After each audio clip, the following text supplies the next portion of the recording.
Hi there. My name is Mary, and I'm the Director of Youth Services at the Portland Public Library in Portland, Maine. And I'm here today to start our next story. We're going to be reading Calpurnia Tate, Girl Vet, Skunked. This book was written by Jacqueline Kelly, and it was published by Henry Holt and Company in 2016. For animal lovers everywhere. Chapter 1. None of the terrible things that happened need have happened at all if the skunk hadn't drawn attention to itself by ripping up our garden and stealing a bunch of vegetables. And if Father hadn't told the hired man to set a trap and kill it. And if the skunk hadn't turned out to be a mother with a baby hidden in a den nearby. And if my younger brother Travis hadn't heard the hungry baby crying and stopped to investigate.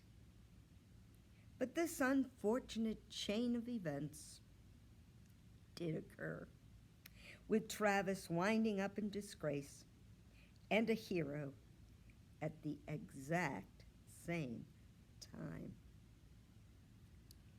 You may wonder how one boy, age 11 and a half, could end up both heroic and disgraced on the same day.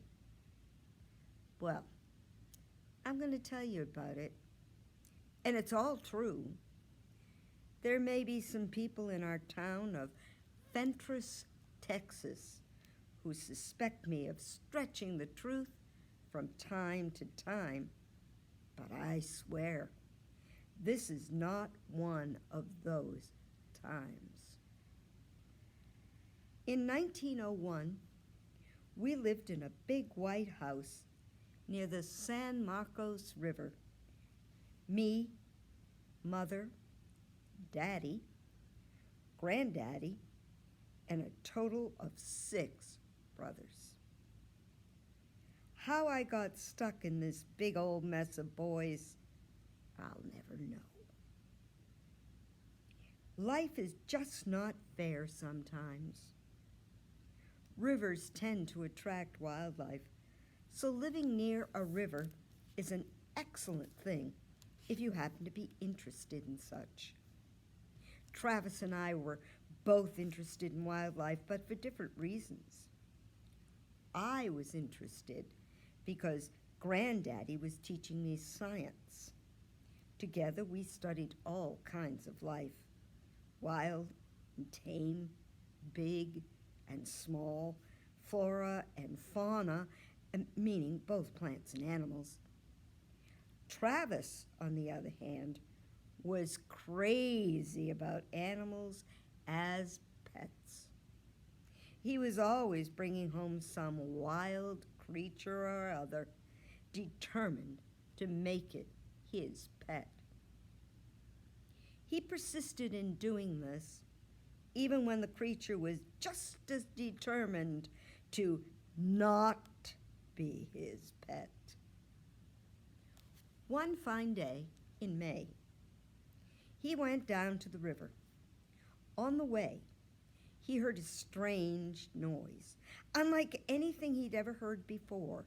The noise was like a squeak and a hiss and a grumble, all mixed up together.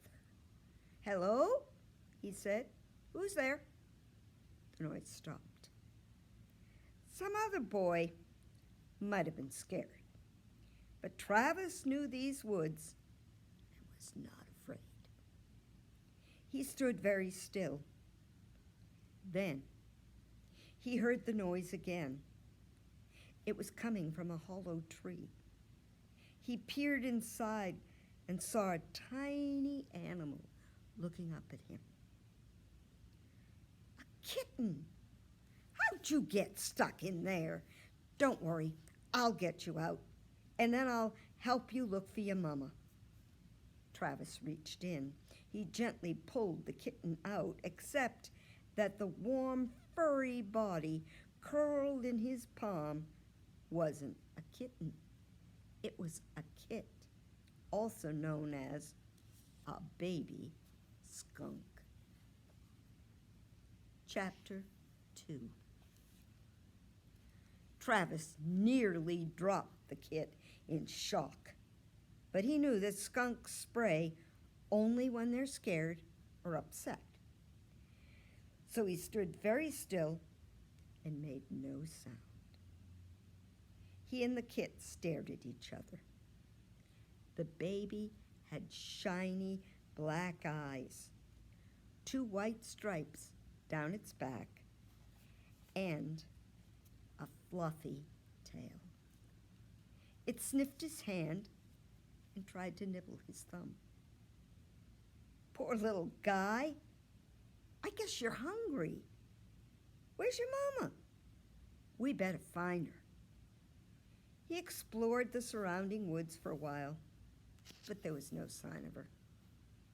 Finally, he said, "I guess I have to take you home with me. Your mama's not going to be happy, and my mama's not going to be happy either. She doesn't like it when I bring wild animals home, although I don't see anything wrong with it myself. I'll have to hide you somewhere, or she'll pitch a fit."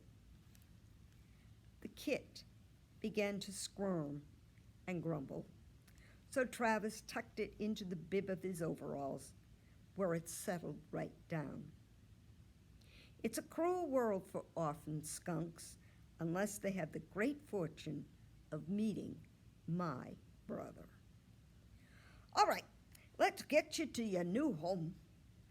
The kit stayed quiet while Travis fretted about hiding it from Mother. "I guess you'll have to live in the chicken coop." He thought about this for a minute. "I suspect the chickens won't like that. They're real fussy. You won't believe the racket they make when someone goes in their pen, even to feed them. And I can't put you in the root cellar. Our cook Viola goes in there all the time to fetch potatoes. So I guess it's the barn for you, my friend." If the kid had any thoughts about this, he kept them to himself. Travis sneaked into the barn. He hurried past the horses and the milk cow and the barn cats to the father's corner where he kept his tame rabbits. It was dark and gloomy back there, and a new addition to the family would be less likely to be noticed, he hoped. He spoke to his prize-winning Angora rabbit. "Bunny, I want you to meet your new friend." He held the skunk up to Bunny's cage.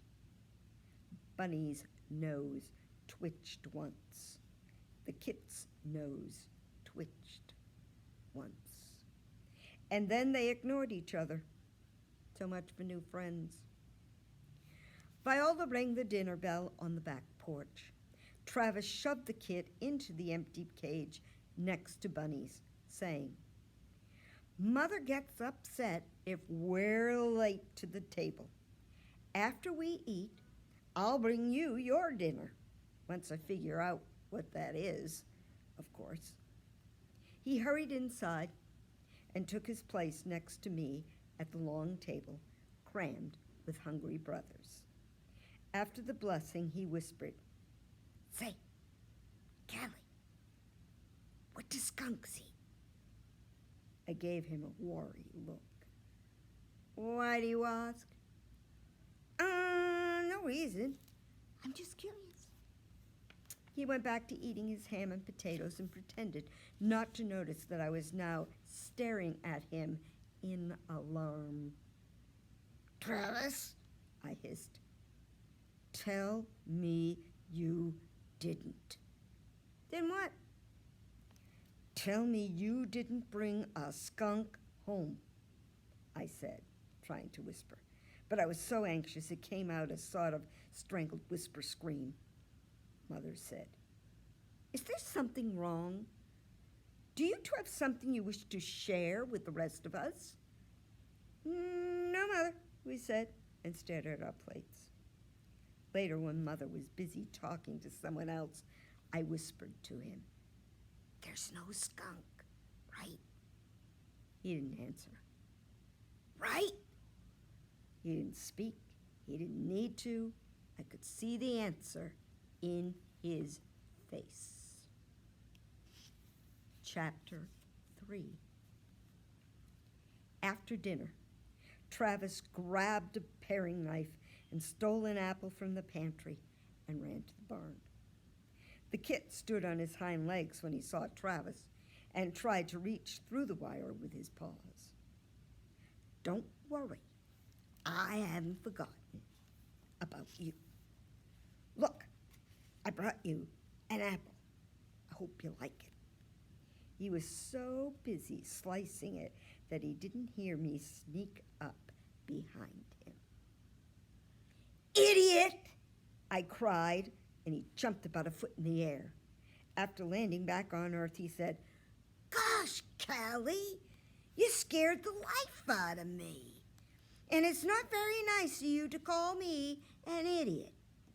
"I'm calling you an idiot for the simple reason that you are one. Nobody in their right mind brings a skunk home.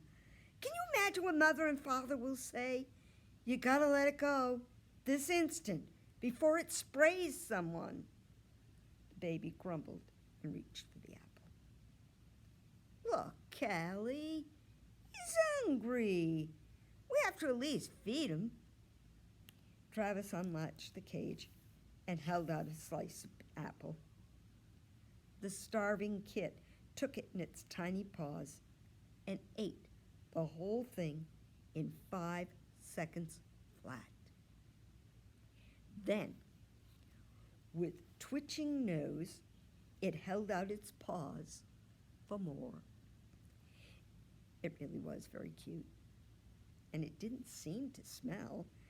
And normally no one visited this corner of the barn except Travis, and owls and coyotes hunted nearby at night, and that's why I agreed against my better judgment to keep it overnight and let it go first thing in the morning.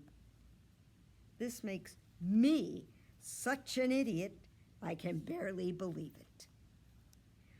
By the time morning came, Travis had named the kit Stinky, which wasn't strictly true. Let me tell you something you might not know. The rule is that once you've made the mistake of yanking a wild animal out of its natural habitat, you have to look after it. You become responsible for its welfare. And once you've given it a name, it's all over. That animal becomes part of your family. So although Travis looked like the same brother on the outside, inside he had turned into a mama skunk. Chapter 4. The next day was Saturday.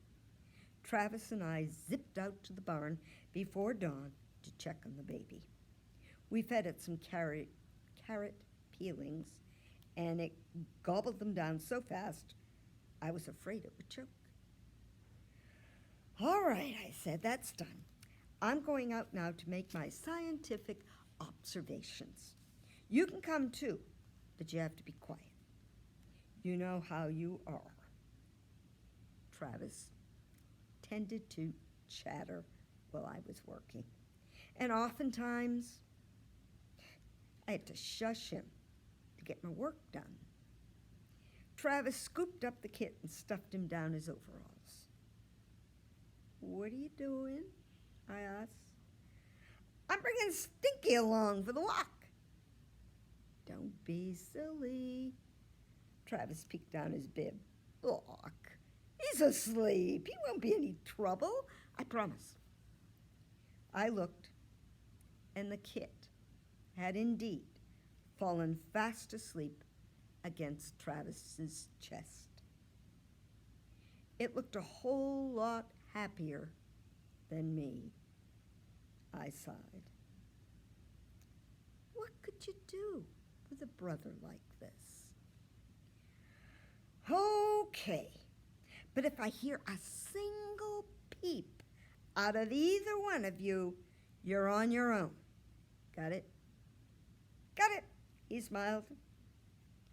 On the way to the river, he proceeded to tell me a long, complicated story about something that had happened at school between him and my best friend, Lula, and I had to shush him about 12 times. Each time, he'd nod and promise to be quiet, and then a minute later, he'd be gabbing again. Normally, I enjoyed his company, but not when I was working.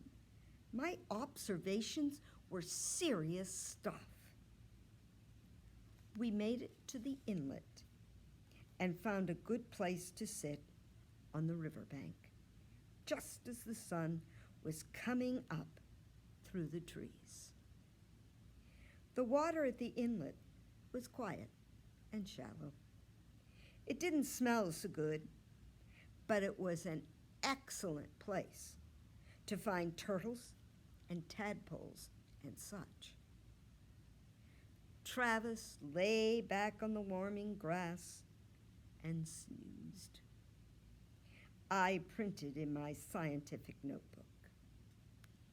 May 20, clear and fine. Winds from the southwest. Then I sat quietly and waited for nature to show herself to me. A few minutes later, a great blue heron glided silently down the river, and to my great surprise, landed in the shallows only 20 feet away. It had not noticed us. I froze in place and prayed that Travis would stay still. I'd never seen the Ardea herodias up close before. The bird was huge, with a wingspan of 6 feet, its beak long and sharp as a dagger, its plumage a mixture of rich blue and gray. Suddenly, faster than my eye could follow, it snaked its head into the water and came up with a small perch. Was the fish for its own breakfast, or was it intended for its hatchlings?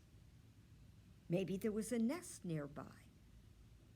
Herons built nests that looked like huge piles of sticks all jumbled up, so messy that you wondered how they held together. Just then, the kit stirred and woke. Travis, who started to sit up. I hissed at him, "Shh, don't move." But it was too late. The heron launched itself into the air with a harsh cry of outrage, so at odds with its graceful appearance. It flew downriver with ponderous wing beats, each flap so slow it made you wonder how it could possibly stay aloft. "Wow," said Travis.